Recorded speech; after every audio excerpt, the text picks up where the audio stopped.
Welcome to my YouTube channel. ഉണക്കമുന്തിരി ചാനലിലേക്ക് എല്ലാ പ്രേക്ഷകർക്കും സ്വാഗതം. അപ്പൊ ഞാൻ നിങ്ങളുടെ സ്വന്തം ചിപ്പിയാണ്. ഇന്ന് ഞാൻ നിങ്ങൾക്കറിയാലോ മുത്തു ഇല്ലാതെ ആദ്യമായിട്ട് ലൈവിൽ വന്നിരിക്കുകയാണ്. കുറച്ച് കാലമായി സോഷ്യൽ മീഡിയയിൽ ഒരുപാട് ചോദ്യങ്ങൾ ഉയരുന്നുണ്ട്. മുത്തു എവിടെ, ചിപ്പിക്ക് എന്താ പറ്റിയത്? അതെ, ഞങ്ങളുടെ ദാമ്പത്യ ജീവിതത്തിൽ എന്താണ് സംഭവിച്ചതെന്ന് നിങ്ങളോട് ഞാൻ ഇന്ന് തുറന്നു പറയാൻ പോവുകയാണ്. മുത്തുവും ചിപ്പിയും ഇന്ന് രണ്ട് പാത്രത്തിലേക്ക് പോവുകയാണ്. അതെ അതെ, എന്നിട്ട് ഒരു പാത്രം കൊണ്ട് ഇവിടെ എവിടെയെങ്കിലും അന്നദാനത്തിന് പോയി നിൽക്കുന്നത് നിങ്ങൾക്ക് കാണാൻ പറ്റും. എന്റെ ലൈവിൽ കയറുന്ന അനാവശ്യം പറയരുത് കേട്ടോ. Thank you, bye. കഴിഞ്ഞോ? ഹലോ ഗായ്സ്, മുത്തു പിരിയാണ്. മുത്തു പിരിയാണ്. ബിരിയാണിയോ? മുത്തു ബിരിയാണിയോ? എടി മുത്തു പിരിയാണെന്ന്. അരപ്പിരിയല്ല, ഇത് മുഴുപ്പിരിയ. എടി ചുമ്മാ ഇരിക്കുക, എന്റെ വീവേഴ്സ് കാണുന്നെന്ന്. ഞാനും നിങ്ങളും നിങ്ങളുടെ അമ്മ അടങ്ങുന്ന 3 പേരല്ലേ നിങ്ങളുടെ വീവേഴ്സ്. ആന്നടി, ഞാൻ പുതിയ യൂട്യൂബ് ചാനൽ തുടങ്ങി. നിന്റെ ചാനലിന്റെ ഒരു ഉണക്കമുന്തിരി അല്ലേ? എന്റെ ചാനലിന് ഞാൻ പുതിയ പേരിട്ടി. എന്തോ പേരാ? ബദാങ്ക. നോക്കിയ, ഇനി നിന്റെ ഉണക്കമുന്തിരിയുടെ മുകളിലായിരിക്കും എന്റെ ബദാങ്ക കേറുന്ന കേറൊക്കെ കണ്ടോണം. ഭയങ്കരമായിട്ട് കേറും. സബ്സ്ക്രൈബ് എന്നുള്ള ഒരു ഒറ്റ വാക്ക് പറയാൻ പറ്റാത്തോണ്ട് മാത്രം യൂട്യൂബ് ചാനൽ തുടങ്ങാത്തൊരു മനുഷ്യനായത്. ആരാ ഈ പറയുന്ന? എടി 7ാം ക്ലാസ്സിലെ പരീക്ഷയ്ക്ക് അച്ഛന്റെ പേര് ഇംഗ്ലീഷ് എഴുതണമെന്ന് പറഞ്ഞപ്പോ അത് അറിയാത്തതിന് അനാഥ എഴുതി വെച്ചോണ്ട് പറയുന്ന കേട്ടോ. എനിക്ക് ഇംഗ്ലീഷ് അറിഞ്ഞുകൂടാന്ന്. നിങ്ങൾ പിന്നെ എന്തോത്തിന് എന്നെ കെട്ടിയത്? നിന്റെ അച്ഛൻ ഒരാൾ കാരണം. നിന്റെ അച്ഛൻ പറഞ്ഞ് നിന്നെ കെട്ടിക്കഴിഞ്ഞാൽ കിടുക്കൊരു വീടും 10 ഏക്കറും തരാന്ന്. ചെന്നപ്പോ ഒരു മാട്ട വീട് 10 ഏക്കർ എവിടെ നിന്ന് ചോദിച്ചാ പറയണേ അതവരുടെ വീട്ടുപേരാണെന്ന്. 10 ഏക്കർ. എന്റെ തറവാടിനെ പറ്റി എന്തെങ്കിലും അനാവശ്യം പറഞ്ഞാലുണ്ടല്ലോ. ഓ, ഇവിടെ തറവാട്. അതിന്റെ ഫ്രണ്ടിൽ ചെന്നിട്ട് ഇവിടെ ആരുമില്ലേ, ഇങ്ങനെ ഒരു അടി അടിച്ച ഒരു ചണച്ചാക്ക് വന്നങ്ങ് വീട്. അതാണ് ഫ്രണ്ട് വാതിൽ. അവളുടെ കൂടുതൽ വർത്താനം അങ്ങോട്ട് പറയല്ലേ. കൊച്ചിയുടെ കാര്യം അങ്ങനെ? കൊച്ചിയിലെ കാര്യം അങ്ങനെ. ഇപ്പൊ കൊതുകടി കുറവുണ്ട്, പിന്നെ മെട്രോ ആയി കൊന്നു. കൊച്ചി ഭയങ്കര വികസനമായിട്ടുണ്ട്. അതല്ല ചോദിച്ചത്, നമ്മുടെ കൊച്ചിന്റെ കാര്യം അങ്ങനെ. നമ്മുടെ കൊച്ചിന്റെ കാര്യം തിങ്കൾ മുതൽ വെള്ളി വരെ കൊച്ചെന്റെ കൂടെ, ശനിയും ഞായറും കൊച്ചു നിന്റെ കൂടെ. തിങ്കൾ മുതൽ വെള്ളി വരെ ഐറ്റം വേറെയും ശനി ഞായറും സ്മാർട്ട് ഷോയോ? ഇതെന്തോന്ന്, ഇത് ടി വി ഷോയോ? ആന്നടി ഇപ്പൊ ഞാൻ ഐറ്റം വേറെ ആടി 2-3 ദിവസം കൊണ്ട്. അതെന്താ കാര്യം? ആൾക്കാർ എന്നെ കാണുമ്പോ ഭയങ്കര ചിരി. എന്താന്ന് എനിക്ക് അറിഞ്ഞൂടാ. ചിരിക്കണം, നിങ്ങളെ കാണുമ്പോ ചിരിക്കണം. അമ്മാതിരി കോപ്രായവാ നിങ്ങൾ ഈ വീട്ടിൽ കാണിക്കുന്നേ. ഈ വിവരങ്ങളെല്ലാം പറഞ്ഞുകൊണ്ട് ഞാൻ എന്റെ അമ്മാവനെ വിവരം അറിയിച്ചിട്ടുണ്ട്. അമ്മാവൻ ഇപ്പൊ എത്തും. വരണം. ഇപ്പൊ ഒരു 3ാമത്തെ എൻട്രിക്ക് പറ്റിയ സമയം. അമ്മാവൻ വരണം, ഞാൻ വെയിറ്റിംഗിലാണ്. അമ്മാവൻ വരട്ടടി. വെറും അമ്മാവനല്ല, വക്കീൽ അമ്മാവൻ. വരട്ടടി, നിന്റെ അമ്മാവൻ വരട്ടെ. വരട്ടെ, അമ്മാവൻ വരട്ടെ.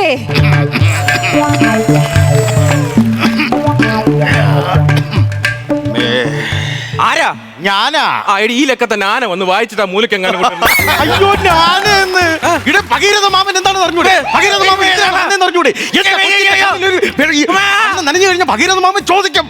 അതാണ് ഞങ്ങളെ കുടുംബത്തിന്റെ അന്തസ്സം. ഭഗീരഥ മാമേ ഇവളുടെ മാമനാണ്. എല്ലാവർക്കും ഭയങ്കര പേടി. ജ്ഞാനിയാണ്, പക്ഷെ എനിക്കൊരു പേടിയില്ല. കേസില്ലാത്ത വക്കീലെ ഇറങ്ങിപ്പോടാ എന്റെ വീട്ടിൽ നിന്ന്. നീ പറഞ്ഞാ ഞാൻ ഇറങ്ങൂല. അങ്ങനെ പറയണമെങ്കിൽ എന്റെ മരുമോള് പറയണം. ഇറങ്ങിപ്പോടാ വെളിയില്. അമ്മാവനല്ല, ഇറങ്ങിപ്പോടാ വെളിയില്. ഇങ്ങോട്ട് കാണിച്ചപ്പോ അമ്മാവന്റെ നെഞ്ച് കിടുങ്ങിപ്പോയി. നോക്ക് മാമ, ചെലവിന് തരുന്ന എന്നെ എടാ പോടാന്ന് അവള് വിളിക്കുന്നാണ്ടാ. മാമൻ വന്നപ്പോ എനിക്കൊരു ധൈര്യമായി. അത്ര തന്നെ. ഇവിടെ എന്താണ് പ്രശ്നം? പ്രശ്നം എന്ന് പറഞ്ഞ മാമ തൊട്ടേനും പിടിച്ചതിനും എല്ലാം പ്രശ്നങ്ങളാണ്. എന്തിനാണ് തൊടാനും പിടിക്കാനൊക്കെ പോണത്? മാമന്റെ ലൈഫ് തന്നെ കണ്ടില്ലേ മാമ? ഇവള് കണ്ണ് തെറ്റിക്കഴിഞ്ഞ ഓരോരുത്തന്മാരുമായിട്ട് ഭയങ്കര റീൽസ് വീഡിയോ എടുക്കലാണ് മാമ. തന്നേടി സത്യം. ഈ ഇടയ്ക്ക് എന്നെ ഇറച്ചി വെട്ടുന്ന കാതറ്. അപ്പൊ എന്നെ കണ്ടാ മൈൻഡ് ചെയ്യൂല. അവൻ എവിടെന്നാന്ന് പറഞ്ഞ ഒരു ആടിന്റെ കരളും എടുത്തോണ്ട് ഈ 2 കൂടി വാഴപ്പണ പോയിന്ന് പാട്ട്. കരളേ കരളിന്റെ കരളി. അതും പോട്ടെ, വേറെ ഉണ്ട്. പാൽക്കാരന്റെ ഒരു കുപ്പി പാലും മേടിച്ച് 2 കൂടി പാല് തറയിൽ ഒഴിച്ചിട്ട് 2 കൂടി അവിടെ കിടന്നോട്ട് പാൽ നിലാവിലും ഒരു നൊമ്പരം. ഇതെല്ലാം 3ാമതൊരെണ്ണം ഉണ്ട്. ആ മീൻകാരൻ രഘുവിന്റെ എടുത്താ പൊങ്ങാത്ത ഒരു ചൂരയും പിടിച്ചുകൊണ്ട് ഇവരൊരു പാട്ടുണ്ട്. ഏത് പാട്ട്? ചൂരാക്കെ ദിൽ മേരാ.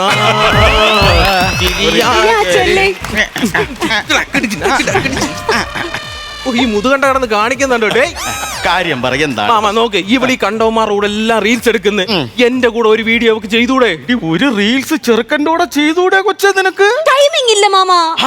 മാമ 2.5 കൊല്ലം എന്റെ കൂടെ ജീവിച്ചിട്ട് അവള് പറയുന്നുണ്ട് ഇപ്പൊ എനിക്ക് ടൈമിംഗ് ഇല്ലെന്ന്. എടി, ആ ഒരേ കാരണം കൊണ്ടാണ് എന്നെ വേണ്ടാന്ന് പറയണത്. മാമ അതുകൊണ്ടല്ല, കഴിഞ്ഞ പ്രാവശ്യം ഈ നാട്ടുകാരെല്ലാരും എടുത്തിട്ട് കാണിച്ച എന്തോന്ന് മാമൻ അറിയാമോ? പറയാൻ എനിക്ക് നാണക്കേട് തോന്നുന്നു മാമ. അതെന്തോന്നറിയോ മാമ? ഒരു സായാഹ്ന സമയത്ത് ഞാൻ ഇങ്ങനെ ഉമ്മറത്തിരിക്കുമായിരുന്നു. ആ സമയത്ത് അപ്പുറത്ത് നിന്നാണ്ട് ഒരു ശബ്ദം ഇങ്ങനെ അലയടിക്കുന്ന ഒരു ഗാനം. ഈ ഗാനത്തിന്റെ ഉറവിടം തേടി ഞാൻ അവിടെ ചെന്നു. ഗാനം പാടിയ ആളെ ഞാൻ കണ്ടു. ഒന്ന് ആലിംഗനം ചെയ്തു. 3-4 പേരെ എന്നെ അടിച്ചു. വനമുരിക. കണ്ടവന്റെ ഭാര്യയെ കയറി പിടിച്ചിട്ട് കാവ്യാത്മകമായി വർണ്ണിക്കണടാ. ഈ വർഷത്തെ അവാർഡ് നിനക്ക് തന്നെ. ഇത് മാത്രം മാത്രമല്ല മാമ, പറ മോളെ. നമ്മുടെയൊക്കെ കട്ടിലേ മെത്തേഡ് അടിയിൽ നമ്മൾ എന്തോ വെക്കുന്നേ? Ration card, ration bill, current bill, water bill. ആണല്ലോ. ഞാരുടെ മെത്തേഡ് അടിയിൽ എന്തോന്നറിയാവോ? എന്തോന്നാണ് ഇരിക്കുന്നത്? വലംപിരി ശംഖ്, വശീകരണ മന്ത്രം. ഇതൊക്കെ എന്തിനു കൊണ്ട് നടക്കണതോ? ഇൻസ്റ്റാഗ്രാമിലെ പെമ്പിള്ളേരെ വളയ്ക്കാനാണെന്ന് മാമ. അത് കണ്ട അവര് വളയുകയും ചെയ്യും. സത്യം സത്യം. മുത്തു വാങ്ങിച്ച് കൂട്ടും. മാമ അടിക്കല്ലേ മാമ, അടിക്കല്ലേ. അതല്ല, ഞാൻ 5-6 മാച്ച് കൂട്ടും. ഇത് എവിടെ കിട്ടും? ഇത് എടീ, നാട്ടിൽ എവിടെ കിട്ടുന്നത്? ഇതൊന്ന് മാമ ഈ ഞാൻ കാണിക്ക്. വേഷ പറഞ്ഞു വെച്ചിട്ടുണ്ട്. ഞാൻ ഒരു കാര്യം ചോട്ടെ, മാമ ഇതുവരെ അവള് പറഞ്ഞു കേട്ടു, ഞാൻ ഇതുവരെ കമ എന്നൊരു അക്ഷരം മിണ്ടിയ. ശരി, പറ. കമ. അതല്ല നീ പറയാൻ വന്നത്. പറയാൻ വന്നത് മാമ, എവള് ഞാൻ രാത്രി ആയി കഴിഞ്ഞാ ഭയങ്കര മൊബൈൽ യൂസിങ്ങാ. മൊബൈൽ യൂസിങ്ങാ. പഞ്ചാബി. പഞ്ചാബിയോ? ഫിക്സ്. പഞ്ചാബിയോ? ആ, അവരാണ് ഈ സിംഗും സിക്കൊക്കെ ഉള്ളത്. നീ LLB എടുത്തോണ്ട് ഓടിയതല്ലേ മാമ? കള്ളം പറയരുത്. കിട്ടിയത് യൂസിങ് എന്ന് പറഞ്ഞ 24 മണിക്കൂർ ഇവള് ഫോണിലാണ്. പിന്നെ പോരാത്തതിന് രാത്രിയാവുമ്പോ ഭയങ്കരമായിട്ട് ഇംഗ്ലീഷ് പറയുന്നുണ്ട്. എനിക്ക് നല്ല സംശയമുണ്ട് മാമ ഇവള്. ആണാടി? അല്ല മാമ, സത്യം പറയടി. ഈ കഴിഞ്ഞിടയ്ക്ക് ഞാൻ ഒരു പരസ്യം കണ്ടു, വാട്സപ്പിലൂടെ എളുപ്പം നമുക്ക് എങ്ങനെ ഇംഗ്ലീഷ് പഠിക്കാന്ന്. അത്ര തന്നെ. രാത്രി 12 മണിയാകുമ്പോൾ നമ്മുടെ കാക്കനാട് ആ വളവിലുള്ള ഷിബു സാർ എന്നെ വിളിച്ച് ഇംഗ്ലീഷിന്റെ ക്ലാസ് എടുക്കാറുണ്ട്. അത്രയും മാത്രമേ ഞാൻ ചെയ്തിട്ടുള്ളൂ. LLB പോവാൻ വരട്ടെ. ഞാൻ ഒരു സംശയം എന്ന് മാത്രമേ പറഞ്ഞോളൂ. അവൾ അഡ്രസ് വരെ പറഞ്ഞ കണ്ട ഇവളുടെ കൂടെ ഞാൻ എങ്ങനെ ജീവിക്കും മാമ? മാമ ഇപ്പൊ ഇയാൾ പറയുന്നത് എന്തോന്നറിയോ? ഞാൻ സ്വസ്ഥതയും സമാധാനവും കൊടുക്കുന്നില്ല. തരുന്നില്ല മാമ, എവിടെ എനിക്ക് സമാധാനം തരുന്നില്ല. കൊടുക്കണില്ലേ കൊച്ചേ സമാധാനം? ഇല്ല മാമ, കള്ളത്തരം പറയുക. മാമൻ അറിയാലോ ഞാൻ സ്വസ്ഥതയും സമാധാനം കൊടുക്കുന്ന ഒരാളാണെന്ന്. 6 മണിയാകുമ്പോ രാവിലെ ഞാൻ കൊച്ചിനെ സ്കൂളിൽ വിടാനായിട്ട് പോകും. സ്കൂളിൽ വിട്ടിട്ട് ഇങ്ങോട്ട് വന്നു കഴിഞ്ഞാൽ എനിക്ക് ഇവിടെ എന്തോരം ജോലിയാന്ന് മാമൻ അറിയാവോ? ഇവിടെ ചോറ് വെക്കണം, കറി വെക്കണം, അങ്ങനെ ഒരുപാട് കാര്യങ്ങൾ എനിക്ക് ചെയ്യാനുണ്ട് മാമ. രാത്രി 8 മണിക്ക് വരെ ഞാൻ ചപ്പാത്തി ഉണ്ടാക്കി കൊടുത്തിട്ട് മാമ ഇത് കേക്കും മാമ. അങ്ങനെ എന്തെല്ലാം കാര്യങ്ങളാണ് ചെയ്തത് മാമൻ അറിയാമോ?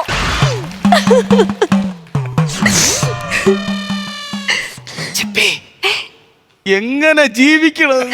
അഡ്ജസ്റ്റ് ചെയ്തങ്ങ് ജീവിക്കുന്നു മാമ. എന്റെ അടുത്തല്ല ഞാൻ പറഞ്ഞത്, അവന്റെ അടുത്താണ് ഞാൻ ചോദിച്ചത്. എങ്ങനെ ജീവിക്കണ്ട?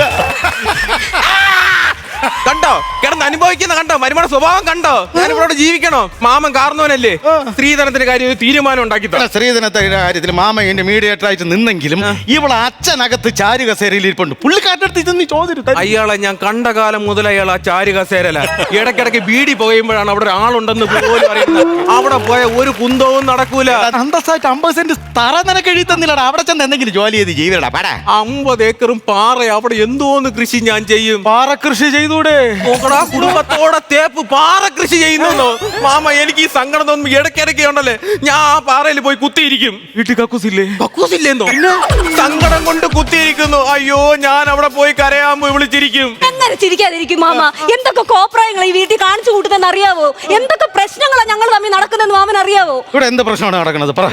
എന്തൊക്കെ കോപ്രായങ്ങള്, എന്തൊക്കെ കോപ്രായങ്ങള്, പ്രായങ്ങള്, പ്രായങ്ങള്, പ്രായങ്ങള്, കോപ്രായങ്ങള്. ഇനി ഇവളെനി ഡിവോഴ്സ് വേണമെന്ന് പറയാ. എനിക്ക് വേണം മാമ ഡിവോഴ്സ്. ഞാൻ കുറെ കോടതി ഇറങ്ങിയ ഡിവോഴ്സ് എനിക്ക് വേണം. അത്രയല്ലേ ഉള്ളൂ. പ്രായമൊന്നും നിങ്ങൾ ഇത്രയും നരച്ച് മുതത്ത് നാളെയോ മറ്റന്നാളോ ചാവാൻ നിൽക്കുന്ന നിങ്ങളുടെ മുന്നിൽ അല്ല, നിങ്ങളുടെ മുന്നിൽ വെച്ച് അങ്ങനെ പറഞ്ഞു എനിക്ക് വേണം. എനിക്ക് വേണം മാമ. തരാം ഓരോരുത്തർക്കായിട്ട് തരാം. പെണ്ണുപിടി പെണ്ണുപിടി പെണ്ണുപിടി. ഇനി അതിനും കൂടി പോലീസ് വരട്ടെ ഇന്നലെ കേസിനൊക്കെ. അത് ഇപ്പൊ പറഞ്ഞ കേസ് പെണ്ണുപിടി നല്ല പറഞ്ഞ പെണ്ണുപിടി. മാമ ഇതൊന്നും പിടിച്ചിട്ട് ഒരു കാര്യവും ഇല്ല. ഞങ്ങൾ കോടതി പോയപ്പോ അവര് പറഞ്ഞത് കൗൺസിലിംഗ് വേണമെന്ന് അവര് പറയുക.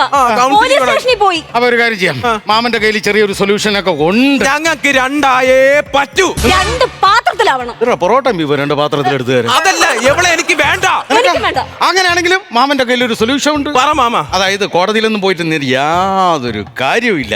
ചിലപ്പം വീണ് കിട്ടിയാ മതി. ആരണ്ടു ഫോൺ ഇങ്ങോട്ട്. അല്ല, നിങ്ങളെ ഓരോ പ്രശ്നങ്ങൾ തീർക്കാൻ വേണ്ടി എത്ര പ്രാവശ്യം എന്നറിയാം ഞാൻ ഈ വീട്ടിന്റെ നട കയറി ഇറങ്ങി എന്റെ കാലിന്റെ ചെരുപ്പ് തേണ്. മനസ്സിലായ? അപ്പൊ എല്ലാം സോൾവ് ആയല്ല. അവരവരെ ഫോൺ, നിങ്ങളെ ഫോൺ ഏതൊക്കെയാണ്? ഫോണിൽ തൊട്ട കൈയും കാലും ഞാൻ ചവിട്ടി ഓടിച്ചോളയും. എടാ, ഫോണിൽ 24 മണിക്കൂറും കുത്തിക്കൊണ്ട് വീട്ടിലെ കാര്യങ്ങൾ നോക്കാതെ നടക്കുന്ന കുറെ പേരുണ്ടല്ലോ. എടാ, അങ്ങനെ നടക്കുന്നതുകൊണ്ടാണ് നമ്മുടെ ഇന്ത്യയിൽ ഒരുപാട് കുടുംബങ്ങൾ ഇങ്ങനെ ശിഥിലമായി പോയിക്കൊണ്ടിരിക്കുന്നത്. ഫോൺ നല്ലതിന് ഉപയോഗിക്കാം, ചീത്തയ്ക്ക് ഉപയോഗിക്കാം. നിങ്ങൾ ഉപയോഗിക്കുന്നത് ചീത്തയ്ക്കാണ്. അതുകൊണ്ട് മാമൻ ഇവിടെ വന്ന പ്രശ്നങ്ങളെല്ലാം മാമൻ സോൾവ് ചെയ്ത് കഴിഞ്ഞു. ഇനി എങ്കിൽ മാമൻ പോട്ടാ. അല്ല മാമൻ അവസാനം എന്തോ അതിനകത്ത് ഇങ്ങനെ ടൈപ്പ് ചെയ്ത് നിങ്ങളെ ഫോൺ എടുത്ത് മെസ്സേജ് ചെയ്തതാ. അത് നിങ്ങളെ ഐഡി ഇല്ലേ, ഐഡി കയറി മാമൻ പുതിയൊരു ഐഡി ക്രിയേറ്റ് ചെയ്ത് എന്നിട്ട് ഗൈസ് ഇത് ഞങ്ങളെ പുതിയ യൂട്യൂബ് ഐഡി ആണ്, എല്ലാവരും ഇതിലോട്ട് ഫോളോ ചെയ്യൂന്ന് പറഞ്ഞിട്ടുണ്ട്. അതാരുടെ ഐഡി? മാമന്റെ ഐഡി. മാമന്റെ ഐഡിയോ? മാമ ഇത് ഐഡിയ അല്ല, ഇത് വല്ലാത്തൊരു ഐഡിയ ആയി പോയി. പിന്നെന്തരടെ ഞാൻ റീൽസ് ചെയ്ത് എന്തൊരു പുളിക്കുവോ? മാമ റീൽസ് അല്ല റിയൽ.